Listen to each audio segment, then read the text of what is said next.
Nagsimula ng buuin ang vote counting machines na gagamitin sa 2025 midterm elections. Nanindigan naman ng Commission on Elections o COMELEC na walang problema ang kontrata nila sa Miro Systems Company. Si Luisa Erispe sa report. Halos plansyado na ang lahat para sa 2025 automated midterm elections. Nagsimula na magbuo ang Miro Systems Company Limited ng mga bagong vote counting machines na gagamitin ng Pilipinas. Pero may humihirit pa rin na dapat mga lumang makina na lang ang gamitin ng COMELEC at ito ay ang makina ng Smartmatic. Capable yung Smartmatic BCM, capable yan ng ganun. Wala akong personal sa inyo, basta gagamitin nyo lang yung nagamit na. Sa ibang eleksyon, pwede.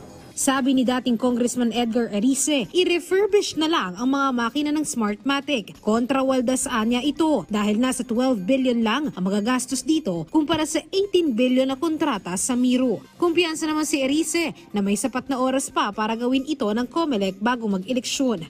There are two options. One, mabilis ang pagbibidding or pwede rin po na negotiated, pwede rin po na gamitin yung old machines. It will take only 2 months to refurbish all the old machines.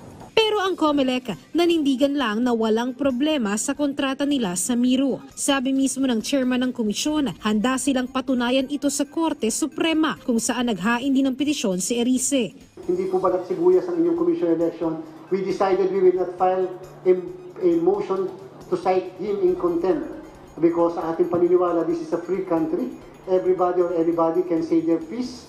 Sa ating pong paniniwala, maayos ang aming naging kontrata sa Miro. Pasaring naman ng COMELEC, dapat nga tigilan na lang ng dating kongresista ang pagkukomento hinggil sa kaso. Dapat lahat ng ito ay pag-usapan na lang sa Korte Suprema. Tumanggi din ng COMELEC na makilahok pa sa diskusyon ni Erice kahit inimbitahan pa siya nito.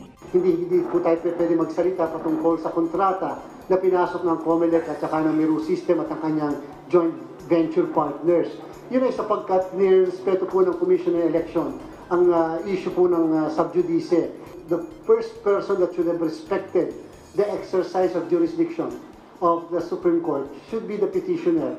Sa ngayon, habang nakabinbin pa ang petisyon ng dating kongresista sa Korte Suprema, tuloy pa rin ang kontrata ng COMELEC at Miro. Inaasahan naman na sa Hulyo, magsisimula na ang mass production ng Miro para sa 110,000 na vote counting machines na gagamitin ng Pilipinas sa darating na eleksyon. Luisa Erispe, para sa Pambansang TV, sa Bagong Pilipinas.